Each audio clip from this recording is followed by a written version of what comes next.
Welcome back to my YouTube channel Bihar education by Nidhi academy और मैं हूँ निधि। तो वेलकम करती हूँ आप सभी का अपने चैनल, अपने इस फैमिली में, Bihar education by Nidhi academy में। तो आप लोगों को अगर वीडियो अच्छा लगे तो इसको लाइक शेयर सब्सक्राइब कीजिएगा। और आज का हमारा टॉपिक है कि हम क्लास 10th का जो ज्योग्राफी का चैप्टर है उसको पढ़ने वाले हैं। उसमें से हम उस चैप्टर में जो प्राकृतिक संसाधन है तो उस चैप्टर को देखने वाले हैं, जिसमें से हम लोग पढ़ने वाले हैं कि मृदा के बारे में, मृदा का वितरण, भारत में मृदा का वितरण कैसा है, मतलब उसके प्रकार कितने होते हैं, इन सारी चीज़ों के बारे में हम डिटेल में बारीकी से पढ़ेंगे। तो दिल थाम के बैठ जाइए, अब हम चैप्टर स्टार्ट करेंगे। लेकिन उसके पहले हम अब एक अपना छोटा सा मोटिवेशन देखेंगे, क्योंकि जोश और जुनून के साथ तो पढ़ना हमारा काम है। तो उसके साथ आज पढ़ाई स्टार्ट करेंगे। तो पहला, आज तो मैं मोटिवेशन क्वेट लेके नहीं आई हूँ, बट मैं आपको सुनाऊंगी ज़रूर, ठीक है। लोगों को अपने सपनों के बारे में मत बताओ, लोगों को अपने सपनों के बारे में मत बताओ, बस उन्हें पूरा करके दिखाओ, क्योंकि लोग सुनना कम देखना ज़्यादा पसंद करते हैं। Got it? कहने का मतलब है कि आप जो भी बनना चाहते हैं उस चीज़ को लोगों को मत बताइए, आप उसको करके दिखाइए। क्योंकि लोग जो होते हैं ना, वो आप बोल दीजिएगा तो आपको हमेशा ताना देते रहेंगे, लेकिन वही आप डायरेक्ट उनके सामने करके दिखाइएगा तो तब कहेंगे वाह वाह। तो ठीक है, तो इसी मोटिवेशन के साथ आज हम लोग इस टॉपिक को पूरा करेंगे। तो वीडियो स्टार्ट करने से पहले अगर आपको वीडियो अच्छा लगे तो इसको लाइक शेयर एंड सब्सक्राइब कीजिएगा। चलिए, तो देखिए आज का टॉपिक क्या है कि भारत में जो मृदा के प्रकार हैं और उसके वितरण के बारे में पढ़ना है, ठीक है। तो देखिए, भारत की उचावच भू आकृति, जलवायु एवं वनस्पति में पर्याप्त विविधता पाई जाती है, जिसकी वजह से यह 6 प्रमुख प्रकार की मृदाएं विकसित हुई हैं। ये भूमि संसाधन की गुणवत्ता के आधार पर इनका वर्णन क्रमशः किया जा रहा है। कहने का मतलब है कि भारत में उचावच का मतलब होता है ऊंचे नीचे जो ज़मीन होते हैं उन्हीं को हम लोग उचावच कहते हैं, ठीक है। अगर कहें हम तो भारत में अगर उचावच की आधार पर देखें, भू आकृति और जलवायु वनस्पति के आधार पर देखें तो इसमें विभिन्न प्रकार की विविधता पाई जाती है, ठीक है। और इसी के आधार पर हम लोगों ने क्या किया है कि जो भारत की भूमि है उसको 6 भागों में बांटा है, जैसे कि उनकी गुणवत्ता के आधार पर, ठीक है। चलिए, पहला हमारा है जलोढ़ मृदा, ठीक है। जलोढ़ मृदा के बारे में पढ़ेंगे, ये बहुत इंपॉर्टेंट टॉपिक है। देखिए, स्टार्ट करने से पहले आपको एक टॉपिक बताते हैं, मतलब एक सजेशन के थ्रू कि देखिए, आप मृदा के बारे में जानते हैं और मृदा से क्वेश्चन एग्जाम में ज़रूर पूछता है, तो आप इसमें बस 3 चीज़ याद रखेंगे। कैसी मृदा है, उसका विस्तार कैसा है, ठीक है, कहाँ कहाँ उसका विस्तार है, उसमें क्या उत्पादन होता है, मतलब उसमें क्या बोया जाता है, ठीक है। इन 3 चीज़ों को अगर ध्यान में रखेंगे ना तो आप मिट्टी से कोई भी क्वेश्चन नहीं छोड़ेंगे, ठीक है। तो चलिए आज हम लोग पढ़ते हैं, बस इसी चीज़ को ध्यान में रखते हुए। यह मृदा भारत में विस्तृत रूप से फैली हुई सर्वाधिक महत्वपूर्ण मृदा है। उत्तर भारत का मैदान पूर्णतः जलोढ़ निर्मित है, जो हिमालय की 3 महानदी प्रणालियों सिंधु, गंगा और ब्रह्मपुत्र द्वारा लाए गए जलोढ़ के निक्षेपण से बना है। जैसे राजस्थान एवं गुजरात में भी एक सरकरी पट्टी के रूप में इस मृदा का प्रसार है। कहने का मतलब है कि ये मिट्टी जो है ये कहाँ पर पाई जाती है, तो राजस्थान और गुजरात में। किस रूप में पाई जाती है, तो एक सरकरी के रूप में। और पूर्वी तटीय मैदान स्थित जो महानदी गोदावरी, कृष्णा और कावेरी नदियां हैं, ये निर्मित डेल्टा का भी निर्माण जलोढ़ से ही जुड़ा हुआ है। अगर हम कुल मिलाकर देखें तो भारत में इसका विस्तार कितना है, तो 6.4 करोड़ हेक्टेयर क्षेत्र पर लगभग ये फैली हुई है। भारत में अगर देखें तो कितना है, 6.4, ठीक है। और ये जो है सिंधु, गंगा और ब्रह्मपुत्र के द्वारा लाए गए जो मिट्टी होती है उन्हीं के द्वारा ये फैला हुआ है, ठीक है। उसके बाद हम लोग थोड़ा सा इसमें है कि जलोढ़ मिट्टी का गठन जो होता है वो बालू, सिल्ट और मृत्तिका के विभिन्न अनुपातों से होता है। और इसका रंग जो होता है वो धुंधला से लेकर के लालिमा लिए हुए भूरा रंग का होता है। कहने का मतलब है कि जो मिट्टी होती है, कौन सा मिट्टी, जलोढ़ मिट्टी, वो किस कलर की होती है, तो धुंधला लाल, मतलब लालिमा लिए हुए भूरे रंग की होती है। अब देखिए इस मृदा में क्या पाए जाते हैं। तो इस मृदा के कण जो होते हैं ये नदी के मुहाने घाटी के ऊपर और क्रमशः बड़े होते हैं। ऐसी मृदाएं क्या होती है, पर्वतीय पदीय क्षेत्र पे बने मैदानों द्वारा द्वार, चौड़, तराई आमतौर पर मिलती हैं और इनके कणों पर घटकों के अलावा मृदा की पहचान इनकी आयु से भी की जाती है। अगर आयु के आधार पर जलोढ़ मृदा को हम देखें तो उनको दो भागों में बांट सकते हैं, एक पुराना और नवीन। आप लोग यहाँ से लेकर के यहाँ तक इसको मार्क कर लेंगे, ठीक है, यहाँ से क्वेश्चन अराइज होता है। अगर हम लोग आयु के आधार पर इस मिट्टी को देखें तो इस मिट्टी को हम लोग आयु के आधार पर दो भागों में बांटते हैं। कौन कौन? एक तो होता है पुराना, दूसरा होता है नवीन। पुराने में क्या होता है कि कंकड़ और बजरी की मात्रा अधिक होती है, इसलिए इसको हम बांगर मिट्टी कहते हैं। और उसी की तुलना में, बांगर की तुलना में नवीन जलोढ़ जो होती है उसमें महीन कण होते हैं और इसको हम लोग खादर बोलते हैं। और खादर में बालू और मृतिका का जो मिश्रण है वो बहुत ज़्यादा पाया जाता है और इसके कारण महीन महीन होता है उसके कण खादर के। तो इसलिए ये मिट्टी जो होती है काफ़ी उपजाऊ होती है और नई नई भी मिट्टी होती है, तो इसलिए ये काफ़ी उपजाऊ होती है। अब पढ़ते हैं कि इस मिट्टी का मतलब है तो बना किस चीज़ से है, इसमें क्या चीज़ की कमी होती है और क्या चीज़ से भरा पूरा होता है। तो इसमें क्या होता है कि पोटास होता है, फास्फोरस, चूना पत्थर जैसे तत्व होते हैं, लेकिन इसमें नाइट्रोजन और जैव पदार्थों की कमी रहती है। और यह मिट्टी जो है सबसे ज़्यादा उपयोगी किस फसल के लिए है, तो गन्ना, चावल, गेहूं, मक्का, दलहन जैसी फसलों के लिए ये उपयुक्त मानी जाती है। अधिक उपजाऊ होने के कारण इस मिट्टी पर गहन कृषि की जाती है और परिणामतः यहाँ जनसंख्या घनत्व जो है काफ़ी ऊंचा भी है। कहने का मतलब है कि इस मिट्टी का मतलब इसमें उपजाया क्या क्या क्या जाया जाता है, जैसे गन्ना हो गया, चावल हो गया, गेहूं हो गया, मक्का, दलहन, यही चीज़ मतलब गहन खेती जो होती है ना उसी को हम लोग बोलते हैं, क्या बोलते हैं, तो जलोढ़ मृदा में उपजाए जाते हैं। तो जलोढ़ मृदा के बारे में आप लोगों ने बहुत जानकारी प्राप्त कर ली। तो वीडियो अच्छा लगा होगा तो लाइक, शेयर एंड सब्सक्राइब कीजिएगा। अब चलिए, डब्बा में आपको कुछ जानने का दिया हुआ है कि थोड़ा आप भी जान लीजिए। क्या आप जानते हैं? आपसे पूछ रहा है, क्या आप जानते हैं? देखिए, उत्तर बिहार में बालू प्रधान जो जलोढ़ को दियारा भूमि के नाम से जाना जाता है। उत्तर बिहार जो है वहाँ पर बालू प्रधान कौन सा जो क्षेत्र है उसको हम लोग दियारा के भूमि के नाम से जानते हैं। और वो कृषि वहाँ पर वो सबसे ज़्यादा फेमस इसलिए है क्योंकि वहाँ मक्का की खेती जो होती है वो विश्व में प्रसिद्ध है। मक्के की खेती विश्व में प्रसिद्ध है, इसीलिए दियारा को जाना जाता है। अब हम लोग पढ़ेंगे काली मृदा के बारे में, ठीक है। काली मृदा होती क्या है, तो इस मिट्टी का रंग जो होता है काला होता है, जो इसमें उपस्थित एल्यूमिनियम एवं लौह यौगिक के कारण है, ठीक है। यह कपास की खेती के लिए सर्वाधिक उपयुक्त मानी जाती है, जिस कारण से इसे काली कपासी मृदा के नाम से भी जाना जाता है। भारत में यह मृदा लगभग 6 करोड़ हेक्टेयर भूमि पर फैली हुई है, जो खास तौर पर ढक्कन के लावा प्रदेश में है। देखिए, इस टोटल के कहने का मतलब है, यहाँ से 3 क्वेश्चन हम उठाते हैं। फर्स्ट, काली मृदा जो है उसका रंग क्यों काला होता है, क्योंकि उसमें उपस्थित एल्यूमिनियम और लौह की मात्रा ज़्यादा होती है। याद करते जाइए, ठीक है। एल्यूमिनियम और लौह के कारण, यौगिक के कारण इसका रंग काला होता है। और इसको हम किस नाम से जानते हैं? ज़्यादातर कपास की खेती।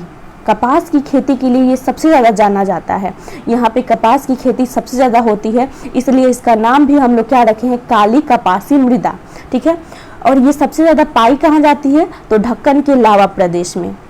उसके बाद देखिए, महाराष्ट्र में भी होती है, गुजरात हो गया, कर्नाटक, आंध्र प्रदेश तथा तमिलनाडु राज्यों में विस्तृत है। इस मिट्टी का निर्माण देखिए तो मूल शैलों एवं ज्वालामुखी के बेसाल्ट लावा के विघटन से हुआ है। इस मृदा का स्थानीय नाम क्या है? रेगुर है। ये क्वेश्चन बहुत इंपॉर्टेंट है कि काली मृदा का नाम, स्थानीय नाम क्या होता है? तो रेगुर मिट्टी, ठीक है। उसके बाद देखिए क्या इसकी विशेषता क्या है। अब इसकी थोड़ी सी विशेषता के बारे में जानते हैं। इस मिट्टी की सबसे बड़ी विशेषता है कि इसमें नमी धारण करने की क्षमता अत्यधिक होती है।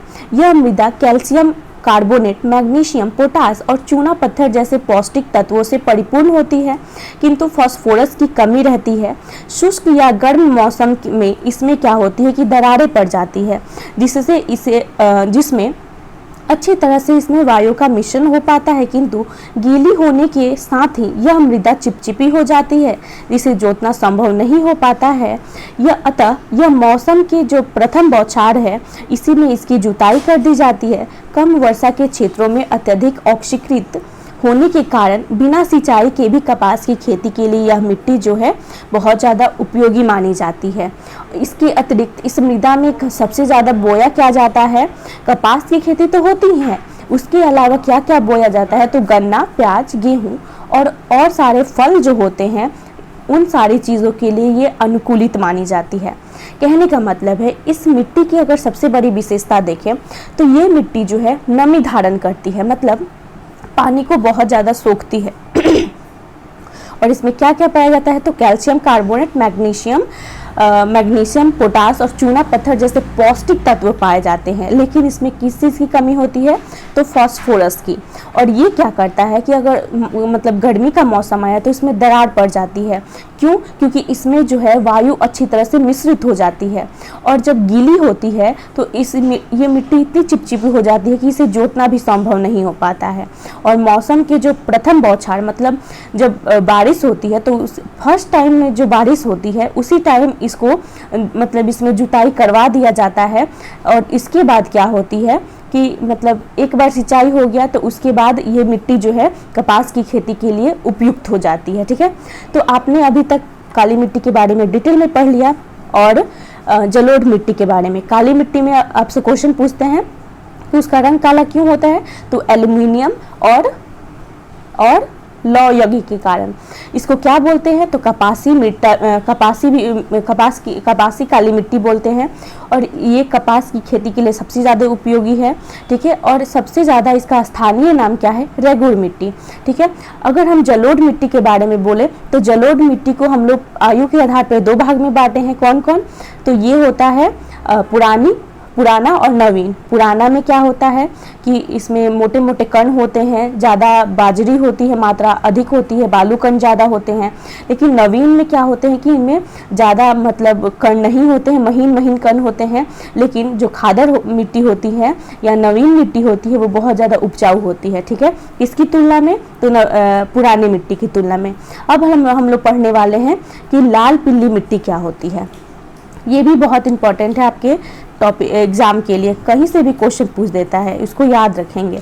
इस प्रकार की मृदा का विकास प्रायद्वीपीय पठार के पूर्वी एवं दक्षिणी हिस्से में रावेदार अग्नि चट्टानों द्वारा सामान्यतः 100 सेंटीमीटर के से कम वर्षा वाले क्षेत्रों में हुआ। कहने का मतलब है कि ये जो लाल पीली मिट्टी है, इसका अगर हम विस्तार मतलब इसका विस्तार देखें तो इसका इस प्रकार से हुआ कि जो प्रायद्वीपीय पठार होते हैं तो वहाँ पर अग्नि चट्टानों के द्वारा रावेदार जो कण होते हैं, तो वहाँ पे 100 सेंटीमीटर से कम वर्षा वाले क्षेत्र होते हैं, वहीं पर इसका विकास हुआ। ठीक है, और क्या होता है कि इस मृदा में लौह अंश की मात्रा जो होती है वो लौह अंश की मात्रा ज़्यादा होती है, और इसके कारण इसका रंग क्या होता है, तो इसका रंग काला होता है, लाल होता है सॉरी। जल योजन के पश्चात यह मृदा जो है पीले रंग की हो जाती है। मूल रूप से यह ग्रेनाइट नीश जैसे रावेदार अग्नि चट्टानों से विघटित एवं रूपांतरित होने से बनते हैं। इसका विस्तार अगर हम देखें तो भारत में 7.2 करोड़ हेक्टेयर पर फैला है। जलोढ़ मृदा भी जो है वो 6.4 करोड़ हेक्टेयर में फैला हुआ है। और ये जो मिट्टी है, कौन, काली मिट्टी, वो भी 6.4 करोड़ हेक्टेयर में फैला है। लेकिन जो लाल पीली मिट्टी है वो कितने में फैली हुई है, तो वो फैली है 7.2 करोड़ हेक्टेयर में।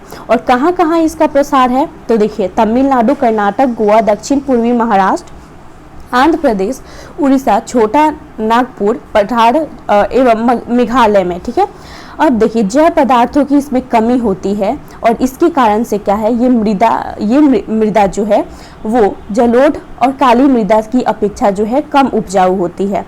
और उर्वरकों का उपयोग करके इसकी उत्पादकता को हम लोग बढ़ा सकते हैं। मृदा में सिंचाई की व्यवस्था करके हम चावल, बाजरा, मक्की, मूंगफली, तंबाकू जैसे फल जो होते हैं उन सारी चीज़ों का उत्पादन भी कर सकते हैं। तो आप लोग लाल पीली मिट्टी के बारे में भी जान चुके हैं। तो वीडियो अच्छा लगे तो लाइक, शेयर एंड सब्सक्राइब कीजिएगा।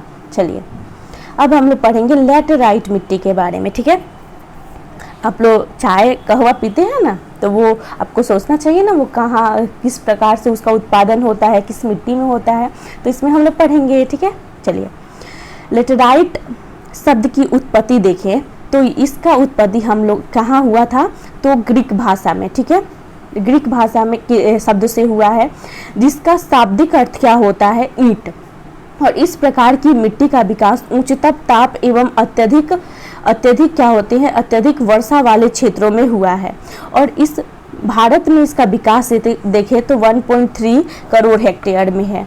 मतलब कहने का मतलब ये कम है, जलोढ़ मिट्टी और काली मिट्टी और ऊपर से एक लाल पीली मिट्टी से बहुत ज़्यादा कम है, क्योंकि वो दो मिट्टी जो ऊपर वाले थे, जलोढ़ और काली मिट्टी, वो 6.4 करोड़ में थे, और जो लाल पीली मिट्टी थी वो कितने में थी, 7.2, और ये कितनी है, 1.3 करोड़।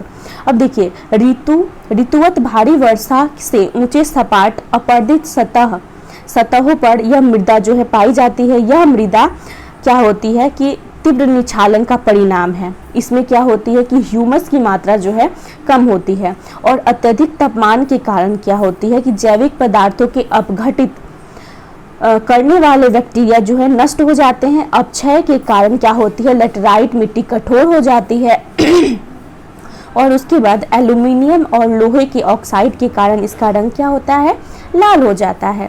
और इस प्रकार की मिट्टियों में रासायनिक खाद एवं अन्य उर्वरकों का उपयोग करके हम लोग इसके उत्पादन को बढ़ा सकते हैं। कर्नाटक हो गया, केरल, तमिलनाडु, मध्य प्रदेश और उड़ीसा तथा जो असम है, वहाँ पर पहाड़ियों में लेटेराइट मिट्टी का विस्तार है। अगर हम देखें तो कहाँ कहाँ है, कर्नाटक, केरल, तमिलनाडु, मध्य प्रदेश और उड़ीसा और असम में, ठीक है।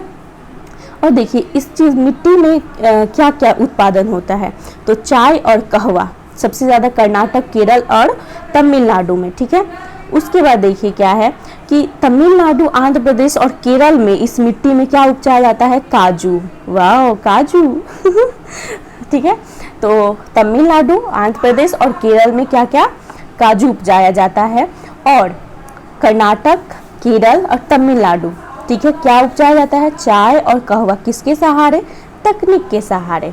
तो आप लोग तो जान गए लेटेराइट मिट्टी के बारे में, और ये भी जाने कि इस मिट्टी में किस चीज़ का उत्पादन होता है, ठीक है। चलिए, अब हम लोग पढ़ेंगे मरुस्थलीय मृदा के बारे में, ठीक है। चलिए, इस प्रकार की मिट्टी लंबी शुष्क ऋतु, अल्प वर्षा, ह्यूमस रहित बलुई मिट्टी जैसे क्षेत्रों में विकसित होती है। और इस मृदा में सन का विकास काफ़ी कम है। रासायनिक अपक्षय अत्यंत सीमित होता है और इस मृदा का रंग जो है हल्का लाल और भूरा में होता है। इस प्रकार की मिट्टी जो है राजस्थान, सौराष्ट्र, कच्छ, पश्चिमी हरियाणा और दक्षिणी पंजाब में पाई जाती है। ये ज़्यादा इम्पोर्टेंट नहीं है, बस इसको विस्तार जान लीजिए कि ये कहाँ कहाँ पाई जाती है। तो राजस्थान और सौराष्ट्र, हम लोग के टाइम ये पूछा था कि जो मरुस्थलीय मृदा है वो कहाँ कहाँ पाई जाती है, ऑब्जेक्टिव क्वेश्चन में आया था।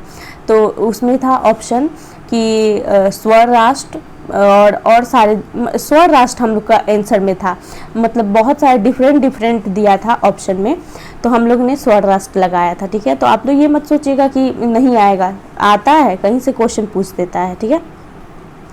इसमें वनस्पति और उर्वरक खनिज का अभाव पाया जाता है, किंतु सिंचाई की व्यवस्था से कपास और चावल, गेहूं का भी उत्पादन हो सकता है इसमें, ठीक है, किया जाता है। हो सकता नहीं है, होता है, ठीक है। अब हम लोग पढ़ते हैं पर्वतीय के बारे में। पर्वतीय मृदा क्या होती है, तो इस प्रकार की मृदा जो है प्रायः पर्वतीय और पहाड़ियों क्षेत्रों में देखने को मिलती है। इसका नाम से ही पता चल रहा है कि पर्वत या पहाड़ियों में देखने को मिलता होगा, जहाँ पर पर्याप्त वर्षा वन पाए जाते हैं, ठीक है। और यह मृदा जो है जटिल होती है और काफ़ी विविधता पाई जाती है इसमें। यह नदी घाटियों में जलोढ़ मृदा एवं ऊंचे भागों में मोटे कणों की अपरिपक्व मृदा के रूप में पाई जाती है। पर्वतीय भागों में प्रायः भू आकृति, वनस्पतिक एवं जलवायिक दशाओं में पाए जाते हैं। जटिलता एवं विविधता के कारण यह एक प्रकार के मृदा के बड़े बड़े क्षेत्र में नहीं मिलते हैं। हिमाच्छादित क्षेत्रों में क्या होते हैं कि इन मृदाओं का अपरदन हो जाता है और ये अम्लीय एवं ह्यूमस रहित हो जाते हैं। नदी घाटी के निम्नवर्ती क्षेत्रों में विशेषकर नदी सोपानों में जलोढ़ पंखों मतलब जलोढ़ पंखों में क्या होते हैं कि ये मृदा जो है बहुत ज़्यादा उपजाऊ होती हैं, ठीक है। और यहाँ पर ढलान मतलब जो वैसा फसल उपजाया जाता है पर्वतीय क्षेत्रों में, जैसे ढलान करके ढलान सीढ़ी जैसा खेत किया जाता है, जैसे फलों का बागान हो गया और जैसे चावल हो गया, आलू, इन सारी चीज़ों का उत्पादन जो है इसमें किया जाता है। तो इस वीडियो में हम लोग इतना पढ़ लिए। अगली वाली वीडियो में हम लोग पढ़ेंगे कि जो मिट्टी है उसका स्वरूप क्या होता है, ठीक है, उसका बदलता हुआ स्वरूप क्या है, तो अगली वीडियो में पढ़ेंगे। तो इस वीडियो को आप लाइक कीजिए, शेयर कीजिए और चैनल को सब्सक्राइब तो ज़रूर कीजिएगा। और आशा करते हैं कि आपको वीडियो समझ में आया होगा। अगर आपको जो भी डाउट लगता है तो आप हमें कमेंट बॉक्स में ज़रूर बताइएगा। हम ये ट्राई करेंगे कि आपके डाउट को क्लियर कर सकें। Thank you.